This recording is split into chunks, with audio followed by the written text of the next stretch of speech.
I'm heading for Oklahoma right now for 4 weeks on the road, tracking the biggest, baddest storms I can find. There's nothing like seeing a storm that's twice the height of Mount Everest, focusing all its energy on a point where there's this tornado grinding up a farmer's field. It's a spectacular thing to see. Yeah, there's lots of times where there's blue sky with nothing to see but cows and cornfields and telephone poles, but it's punctuated by moments of absolute sheer terror. And that's where I want to be, up close to the action, but still be relatively safe. Relatively safe.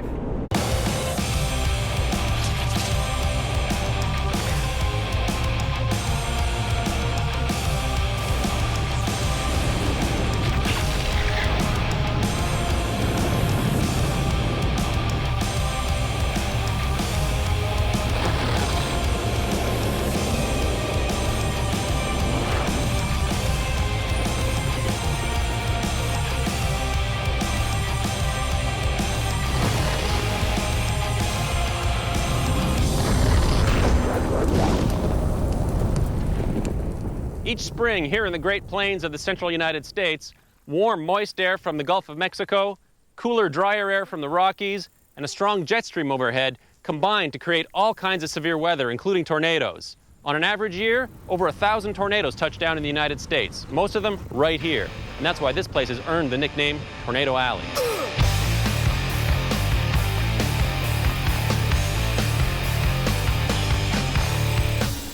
Of all my adventures, nothing beats tornado chasing for pure, heart-pounding exhilaration. If you want to chase big storms, you have to come to the Great Plains, ground zero of the craziest weather on Earth. If the Midwest is tornado country, then Oklahoma is capital city. Here, they get more tornadoes, big hail, and huge thunderstorms than just about anywhere on the planet. It's no surprise that the National Severe Storms Lab is here, as well as some of the most high-tech weather broadcasters in the world. This is WKTV in Oklahoma City. In this part of the country, weathermen are big stars. And Gary England is as big as they come. 35 years at Channel 9, numerous specials, and he was even in the blockbuster Twister. Part of your house.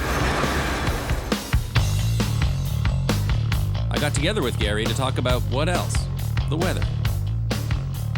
You know, when we think of storms, I think across the country and around the world, Oklahoma comes to mind because we have a lot of tornadoes, and sometimes they're very large and they're very nasty. And people always wonder about Oklahoma, why do we have all this wild weather? But we're just at a latitude that is just favorable for these storm systems to form because we have the jet stream in our area a good part of the year. We just have all the ingredients that you need. In the past 10 years of storm chasing, the wild weather of the Midwest has made for some pretty hairy experiences. Whoa!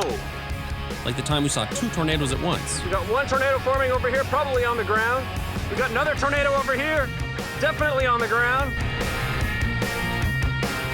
The F2 that crossed the road right in front of us. And the hailstorm that demolished 6 of our cars. Look at this crater. Hopefully, we'll get something really scary this year. Right now I'm in Norman, Oklahoma, which is just south of Oklahoma City. And we're just starting the very beginning of the tornado chasing season right now. I'm going to be out here for a month. Every year I come down to help guide groups of people from around the world to see the wildest weather on Earth. Beautiful. If you want to check and see exactly where I am, you can go to stormchaser.ca, and we have a live tracking map and a webcam so you can ride along. And that's it. All right, let's go.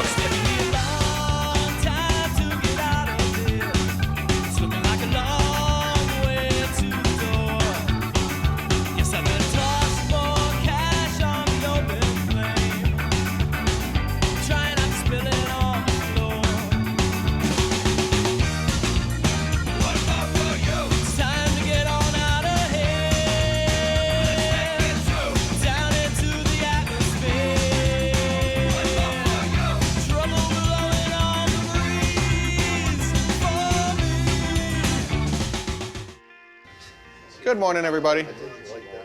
I just wanted to give you a brief overview of what we're going to be doing out there. I've been storm chasing with Charles Edwards for many years. Follow a few safety precautions when there is a lot of lightning. We're getting this group ready for 2 weeks on the road, driving from state to state looking for storms. If you're outside the vehicle, big hail, you could get hurt. Inside the vehicle, you're fairly safe until the window busts out. And all bets are off. If there's big hail around, you'll get the chance to see it for sure. We want to be there as bad as you guys do, so we get right in there. We push it pretty hard when we're actually chasing. Tonight we'll have a little barbecue out here, out by the pool area. No, the spouse will be doing like that. Hot and dry, here we go again. More dry air, more heat. 87 Orlando, 94 in the Dallas area. And once again, Texas and Louisiana. A lot of heat out there. Again, Kelly, on Getaway Friday for the Colonial, a hot one in the Dallas-Fort Worth area. First day of the chase. Everybody is packed and pumped. Unfortunately, the weather is not cooperating. Next hour or so, hopefully the sun will heat up things considerably here so that we can get some thunderstorm development. Now we have to make the critical decision about where to position ourselves. And time is running out. And it's getting late in the day. We need to have a criteria here. Do we call it off now or do we wait? Give us another... The worst part is the waiting. In this game, you have to be patient. All right. You want to give it till... 6. You want to give it till 6 o'clock? I don't really see any reason to. I mean, I don't see anything going to change in 5 minutes. Tell everybody to do a bit. Hold off, get hotels Selena there. with Rob. Chase, I'll hold off. cancel. Game over. Game over. Game over, man. I mean, we were in a great position today if storms were to fire up, but today, they didn't. We're at the peak of the day, and now we're gonna basically give up on this and get into position for tomorrow. Boo, boo, boo. Now just watch. We'll pack up, we'll head out, and then the storms will fire up. Okay.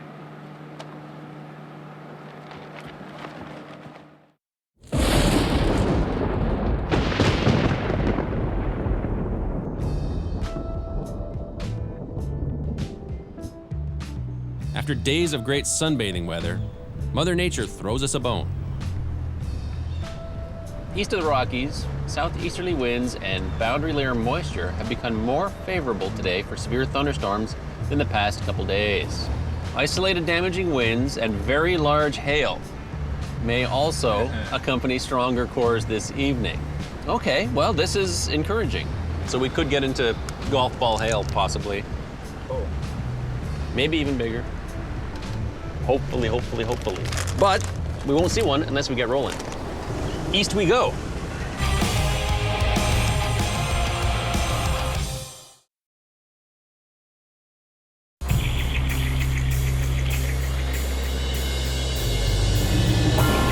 It may be hard to see, but there's our target thunderstorm. We're in a tornado watch box right now, and we've got a target storm. It's got an anvil on it. You can see where the updraft has gone up and is spreading out at the top of the troposphere. And that's a good sign. From a distance, it looks good, but we gotta get closer. And we're gonna try and intercept this thing, and it's just starting to get going, so looks like things are gonna really heat up this afternoon.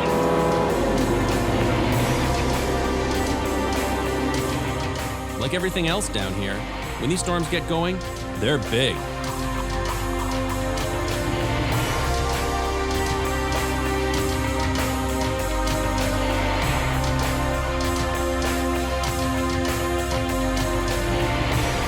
Right now, this storm's got a tornado warning on it. We've been tracking it for a couple hours now across some of the dirt roads. Tornado could form here any minute. Well, this storm just produced about egg-sized hail. It pounded all around us. We luckily escaped getting any damage from that.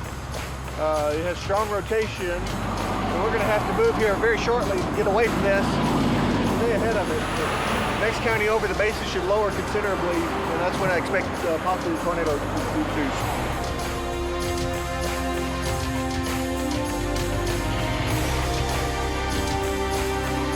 This storm has fantastic tornado potential. Now, all we can do is wait.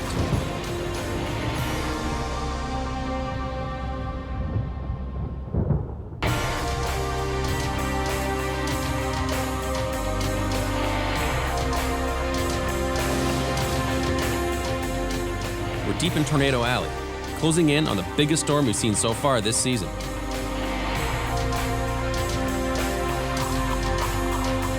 Tornadoes aren't the only weapon in nature's arsenal. A little too close here, getting some big hail. Hail is one of the most damaging elements of these storms. Here in Texas, these chunks of rock-hard ice can grow as big as grapefruits. That's hail. The hail's getting too big to drive safely, forcing us to pull over.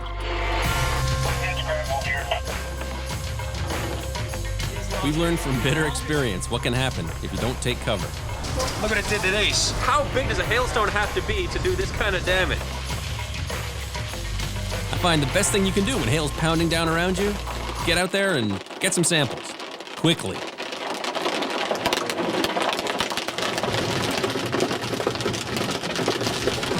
There's a lot of hail going off here right now, and it sounds tremendous right now. I was just out in it, I'm soaked, and was getting a bit pulverized by it. And we'll see how big these stones get. I might have to go out again.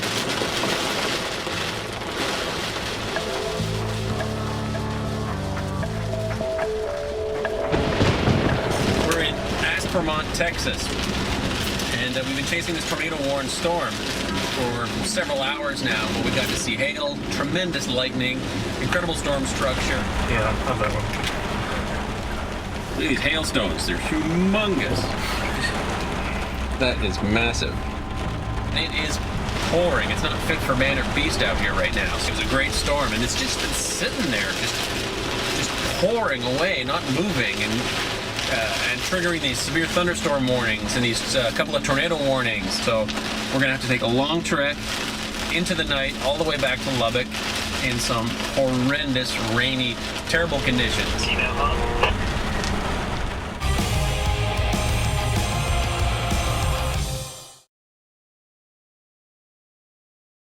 Okay, let's go. Which motel?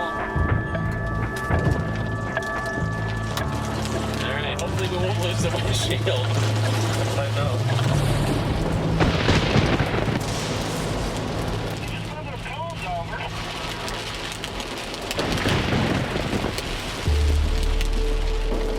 My most intense tornado chasing experience had to be the time when I was actually caught inside a tornado. On May 9th, 2003, we were working severe thunderstorms around the state, and then one big thunderstorm developed in far southwestern Oklahoma. Was driving at night just like this, just outside Oklahoma City. Now, the most difficult weather situation, I believe, to deal with is when a weather system develops on top of you or a tornado develops in close proximity to you. You have very little time to respond.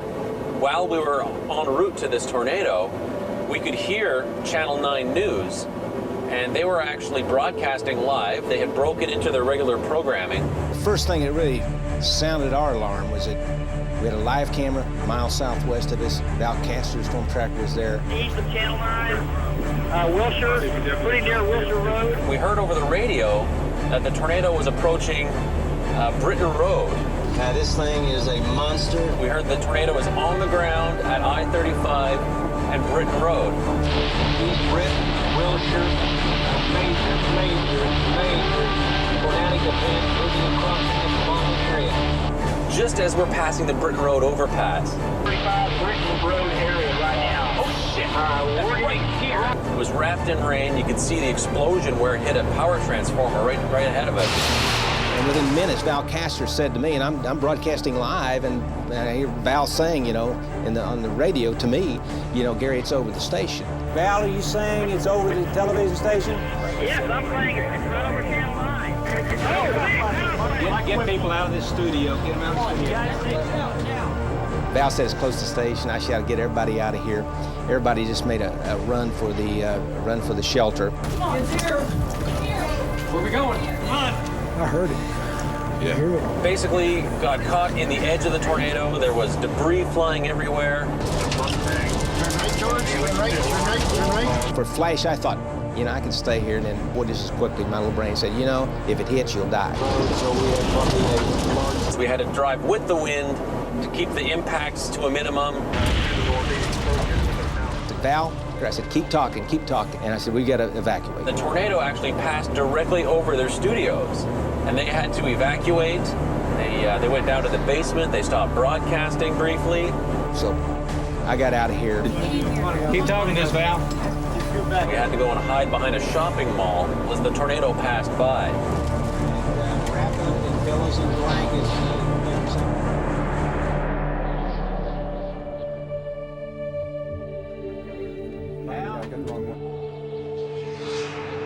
Got down to the shelter. Took me about 30, 40 seconds to get to the shelter. By then we hadn't been hit, so it was pretty obvious that we weren't going to be hit at that time, even though you could hear the thing in the air over the station.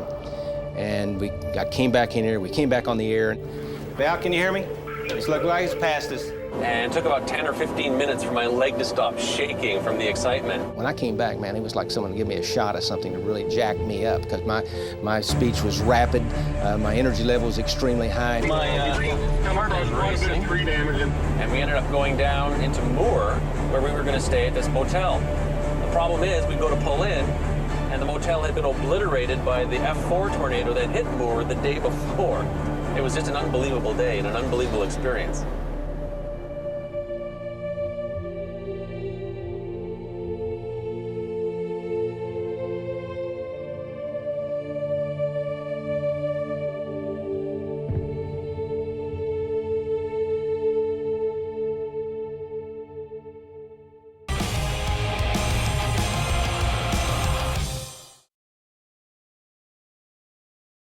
Every storm chaser has these down periods. It's important then who you're travelling with, the personalities, you know, the sense of camaraderie, the sense of humour, having an interest in the people you're travelling with. There's always this kind of camaraderie, but also a bit of a competition.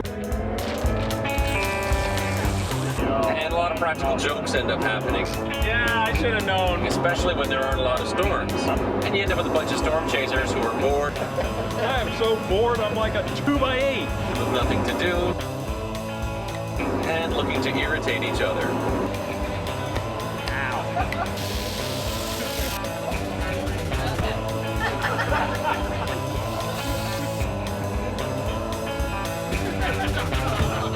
You can have periods of several days or even a week where a ridge of high pressure may come down and there's just no weather, there's just clear blue sky. And so then you've got to think, well, what do we do when we're kicking up our heels? There's lots to do. Why, there's the world's deepest hand-dug well. There's the world's largest ball of twine. All right, this is the view from atop the world's largest ball of twine. There's the Twister Movie Museum, the Leaning Water Tower, or how about the Cadillac Ranch? 10 luxury automobiles buried neatly in a row in a farmer's field. What a ride, man. That tornado was wild.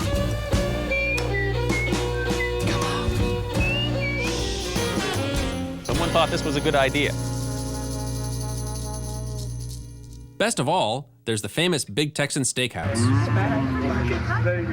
where they have oversized plastic livestock, cars that moo, people sing, people dance, and there's a giant piece of meat. If you can eat it in an hour, it's free. But what kind of an idiot would do that? Oh, never mind. To accomplish this, you want to pace yourself. You got a full hour to do it in. Yes, thank you. Good luck to you. I'll chase down hurricanes, tornadoes, volcanoes, but this steak is what's going to do me in. Remember, he only has 1 hour. Y'all give George a Texas hand and encourage him on.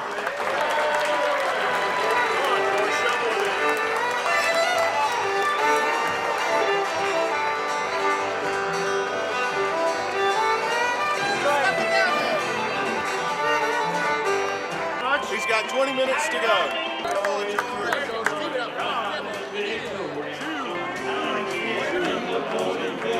7.5. Ain't gonna leave this house no longer. I'm getting ready to say. 1 minute and 10 seconds. I can't get up to get to the plate. 10, 9, 8, 7, 6, 5, 4, 3, 2, 1.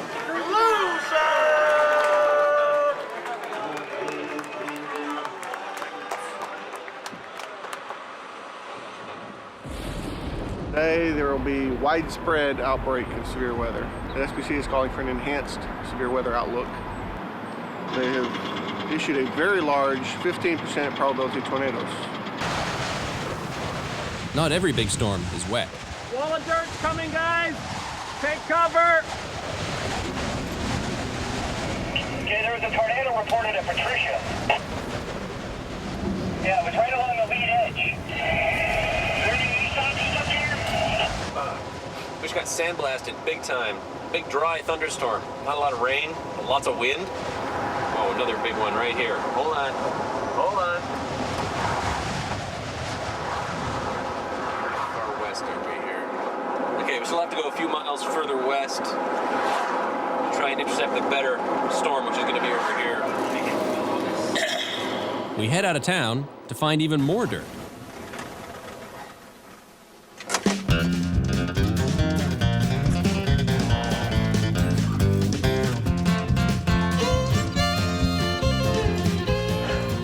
That was so cool. It was like being in the eye of a tornado.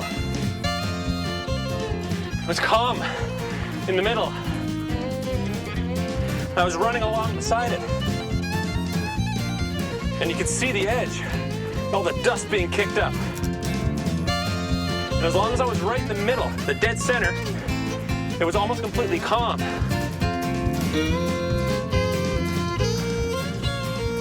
Of course, now I got so much dust in my eyes.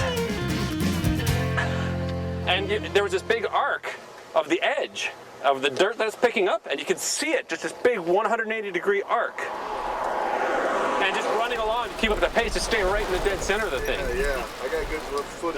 Never had a chance that close. No, I was totally surprised to see the thing form right beside the cars. And it was like, as soon as I see it going, it's like, oh, I gotta go get this. I gotta, you know?